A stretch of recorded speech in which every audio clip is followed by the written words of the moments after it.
Hi everyone again. Holzfforma G372xp. What's it doing on the bench looking like this? Well, the saw is perfect, nothing to do with the saw. What I'm doing is I'm changing from the 50mm bore to the big bore kit, which is 52mm. A couple of things of note before we go any further. The muffler, exhaust muffler.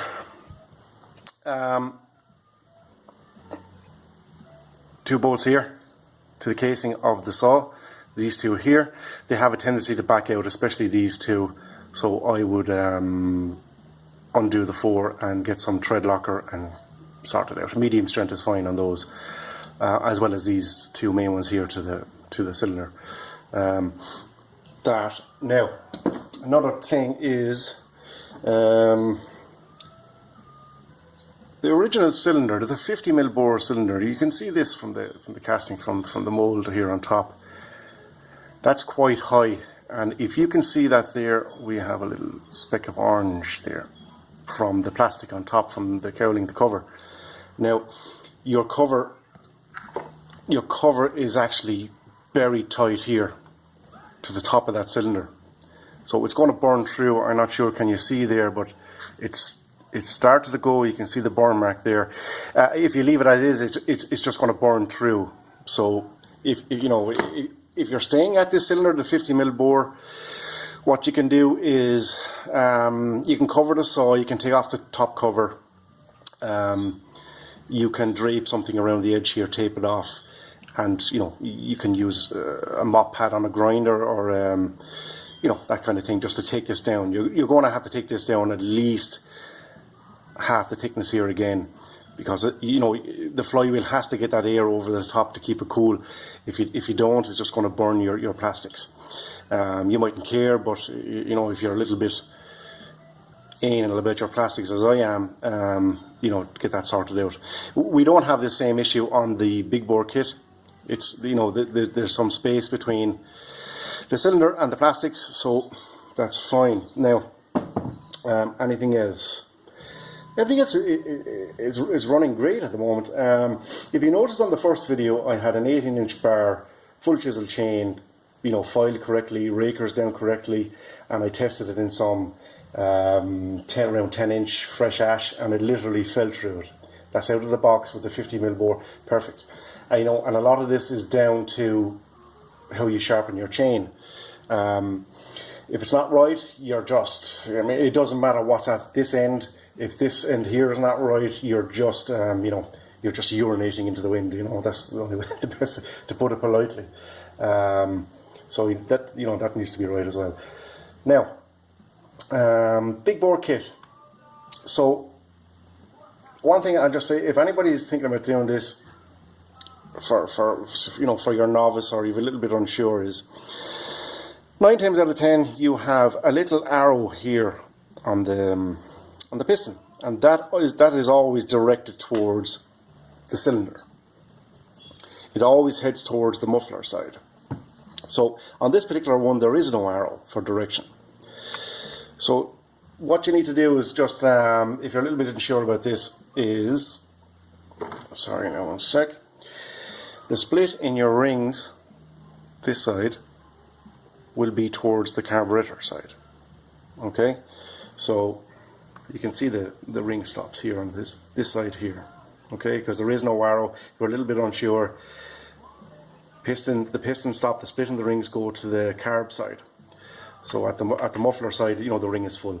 Just to watch out for that. Now, what else? Big bore kit. I mentioned on the last video how easy enough these saws are to work on, and you'll probably notice that I have the whole full carb assembly here still left on. There is no need to take that off. If you're looking at it and you're going, oh God, I just don't want to touch that, fine, leave it there. Slacken off your intake boot clamp, and as you pull your cylinder up, for those thinking about doing the big bore kit, you have 4 bolts down in here. I think there are 4 or 5mm bolts. Back them out, back those out. you know, take your handle off first, take your muffler off, take your handle off first. You'll have one bolt here from the handle in for the anti-vibe. Take that off, and really all it is you have 4 bolts. Take them out and give it a few little taps, and just basically pull it up from the piston straight up. And you can just work it out of the boot as you come up. There is no need to take off all this at all. And when you drop down, you're literally just, sorry, hang on a sec, you can just send your cylinder down into the piston a little bit further. And what you can do then is you can just slightly tip the cylinder forward like that and just feed it into the boot, and then down the rest of the way and bolt it up. And it's pretty much as simple as that. So again, just to recap, you have your handle, you have your brake handle here, and on that one, all you do is you have a little bolt here, a little Allen key here, that screws into this brake arm here on the front. That's all it is. This one here, that's a part of the recoil housing, so you know, once you take that out, that's free. So get that out of your way, get the handle out of the way, muffler off, it's just a few bolts, and away you go.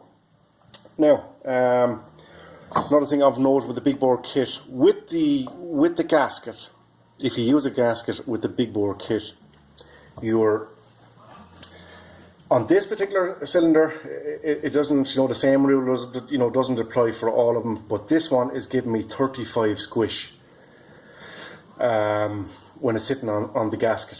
Now, you know, that's a little bit too much on these saws. To be honest, I don't agree with pushing these saws to the limit on your squish, and the reason for that is, as you decrease your squish, you increase your compression. So what that does is it puts extra pressure on the bearing in here. It puts pressure on the big bearing on the end of the connecting rod. It also puts pressure on the main bearings here and at the clutch side. Now, whatever about the 2 main bearings, these are the ones that concern me. These needle bearings here on the big end of the connecting rod and the small end. So, you know, when you increase your compression, that's going to add extra strain to those. So, you know, for me, an ideal squish is between probably 18 and 22. On these saws, I mean, if your squish is 26, 30, 20, you know, 26, just leave it so. I mean, they'll still cut very well. You know, you have to remember that these are aftermarket parts. On OEM setup with OEM bearings, everything fine. Push it down to 18 if you want, but on these, I think just, you know, don't go total ninja on them. So what I have is 35 on this, and what we mean by that is what distance is left from the top of the piston. Can you see that? Not what a spark plug is, that flat area right at the very top. So what distance is left from the top of the piston to there? So, as I said, the smaller you go with that distance, the bigger you go with compression. So what I have is what I've done to kind of get me in a ballpark area where my squish is. I've got my new cylinder, planted it on, and then I check my squish. Now you can, you know, once you have a reading with your, by the way, when you drop the cylinder down, just put 2, leave the rings off, just put 2, drop your cylinder down over the piston, put 2 bolts in, just 2 bolts, whatever side you wish, and bolt it down reasonably tight, and then measure your squish, what's left in there. Now what I use for that, if I can find it, is, it's not 100%, you know, it's not 100% accurate, but you know, plus minus 1. I have just your ordinary feeler gauge, and I have them cut in half, and then I can just pretty much just slip them in there into this spark plug there, and I can get a reading there. You know, there's other methods that's more accurate, but you know, for this, you know, it's fine. So when you drop your cylinder down, you bolt to either side, bring your piston all the way up, just keep turning your flywheel all the way up, and until you start striking whatever number corresponds with it. So I ended up with 35 with the gasket on.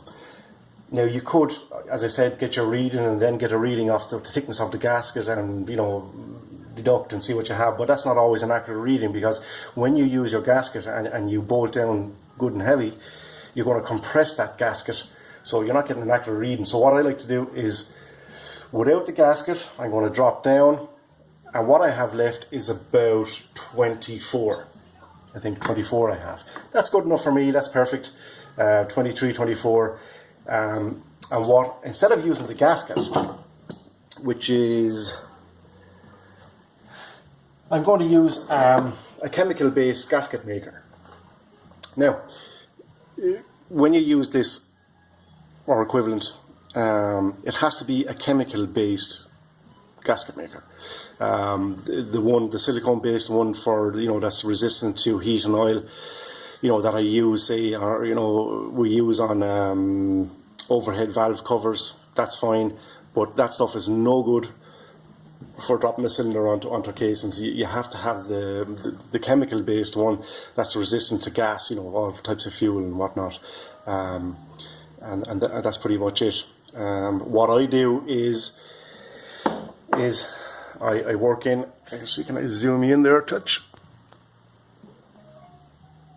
What I do is I just put a nice bit of paste around here, nice and as even as I can get it. Don't be too shy with it, you know, put enough on, you know, don't go all too paste with it, but, you know, just a nice bit around. Leave it skin up a bit. You have to leave it skin up a bit, so, you know, actually, you know, when you touch your finger off the paste, it doesn't come back with you, you know, it's just sitting there.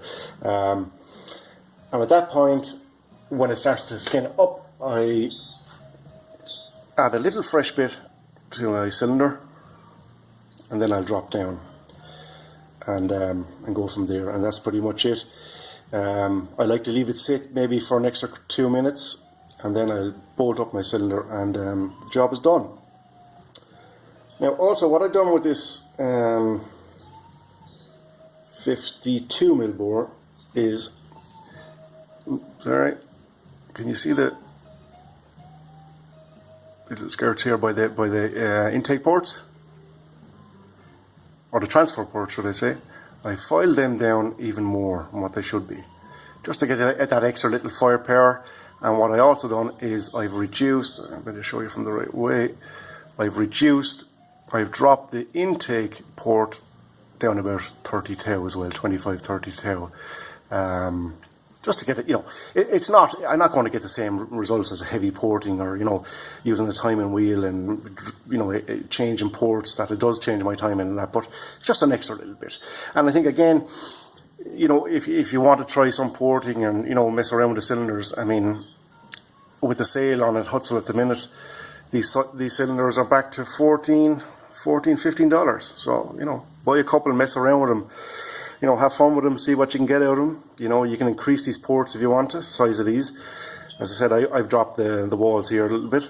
And again, I think it's one of the reasons why Huztl, you know, to date, are very successful, or at least seem successful with these saws, because parts are so cheap. You know, if the day comes where one of these cylinders becomes $40, $50, $60, well, then I think the show is over, to be honest with you. But we're not complaining at the moment, that's for sure. So what else? Now, I have tested this saw already with the 52mm bore, and there's quite a difference. Even with my big squish of around 30 plus. So when I reduce this, squish, you know, there's going to be a big difference. I mean, you know, when it is done, can we then compare it to, you know, the OEM 372? Well, I don't know, but I mean, it's going to be pretty close. I mean, this thing can cut. I mean, you know, with the 52 in it, even with 30 plus, and the squish, which is a bit ridiculous, but it can cut. There's no doubt about it. So I'm expecting great things when it's done. So again, I had it go. I did remember a chap there. We left a comment. Joshua Taylor. I think he would have liked to see this being done. But the cylinder came, and I got all extra CC excited, and I just went ahead. But I said I'd take it off because one of the reasons because it's so easy to do. I mean. As I said, like there's just a few bits in your way, and you have 4 bolts and pull it up. Leave all this here. Don't be taking, there's no need to take off fuel pipes, this, blah, blah, blah, blah. Just leave it as it is. That cylinder will just work its way out here. And of course, what helps it is because the piston, swivels, and it'll just work out of that boot. That's the whole cylinder as you pop it up. That's pretty much it, I think. The quality of the 52mm cylinder is quite good actually. The edge into the ports, nice and smooth. Now you don't need any kind of special tools when you're doing this this porting. All I use is a flat file for my rakers. That's all you need. This stuff is quite soft. You don't need any fancy gear. You don't have to go off and start buying a load of stuff. File them down. File down. What I use to kind of round off these edges. Can you see them there? After filing these edges here, what I just use is, find it, it's just a round chainsaw file. I kind of twist and drag back, and the secret to this is get any sharp, no sharp edges, get it all off. I'll even get a little piece of wet and dry paper with some WD. I'll just give that a little buff around this area just to make sure there's no snag, there's nothing going to catch a ring here, or anything like that. Same with these ports down here. I just double check everything before you fit it, clean and clean again. And if you're grinding here with a file, you got to get your carb cleaner or whatever you got down here, and just wash, clean. That's the key. These things have to be immaculate going back on. And that's pretty much all I've done. So I'm looking forward to see what it's like now with my squish dropped. But yeah, nice quality cylinder. It's nice and uniform. There's a slight bit in the irregularity on that, but it's fine. As I said, Huztl have these again now for $14, $14.95, whatever it is. Just silly cheap. I've ordered another couple just to have them, really. The thing with these saws is, these saws can run, I mean, at the moment in the Huztl sale, with on the crankshaft, cylinder kit, if you had to rebuild this whole saw, it cost you about $50 in parts. I mean, that's that's unbelievable. Probably against OEM stuff, maybe $300 to $400. I keep talking dollars, sorry, for those using the euro, but I mean, that's the way I buy in so much stuff from America with parts. I deal with Huztl a lot, so I'm kind of dollar orientated. But yeah, good, no problems with the saw, whatever, it's oiling perfect, everything's working, I'm well chuffed for the money. As well, just what I think when I'm looking here, when you're working on these saws, if you're leaving the carb set up on, bit of tissue, whatever you got there, blank off this intake here and blank off the boot. You just don't want any crap getting back in there, so that's a good idea. Other than that, it really is a simple job. It's just a few bolts to get at this kind of stuff, another 4 bolts here, pull it off, on with the new. But I said, I was reading 35 on my squish. You may buy the big bore kit and you might be perfect with your gasket at around 20, 22, 24, 26. So it's you got to check it yourself. And I said, these feel, you can use solar, and people have different methods. I use different methods myself, but for this is good enough. I mean, you can buy one of these for euro-wise, €6-7. I mean, they're very cheap, and they do the business. They get the job done. So I'm going to stick it back. It's getting late here now. I'm going to stick this back together tonight, because when when you do add your sealant here, your gasket maker, you don't want to be starting this saw straight away. You know, you want to leave it sit for. It's good to leave it sit for 24 hours, and rather putting this stuff on, which is quite cold here at the moment, rather putting, you know, your sealant on a very cold casings and cylinder. I use a little heat gun. If you don't have a heat gun, you can just use a hairdryer just to heat up this little area here a little bit. It also helps it, you know, adhere. I just don't like putting, you know, this kind of stuff on really, really cold cases, steel. What else have I got? I think that's about it. But yeah, back to this original cylinder. If you don't file that top down, maybe yours doesn't have that problem, but if you don't file it down, it's going to burn through your plastics. It's going to make a mess of your lovely G372xp decal or badge on top. Maybe you don't care, you can just get another one from Huztl. It won't have that on it, of course, and it'll be slightly different colour plastics. The plastics will be a different colour, the one from Huztl. So if you want to keep it all looking the same, either take that down and that'll do the job for you. Now, what else have I got? What I do have on it is, I'll just drop you a little bit. I have a VersaCut Oregon bar. Nice bar, 058. I'm pretty impressed with it. It's a 20-inch bar. With this type of bar, I'm not even sure does you know, has Oregon got the VersaCut in the 28-inch. But even with the 28-inch, I doubt that very much that it's going to be nose heavy, because they're quite light. Certainly with a 24-inch, it's still not, with a 24-inch, I reckon you're going to be kind of pretty much perfectly balanced. As it is, the body is winning. But 20-inch bar on this, good quality chain, with a 52mm cylinder, it's going to chaw timber up. Is there anything else I can think of? That's pretty much it. So I have all my cleaning done and ready to go back together tonight or in the morning, and that's pretty much it. When it's done, then I'll do a little cutting video so we can compare to the first video. So.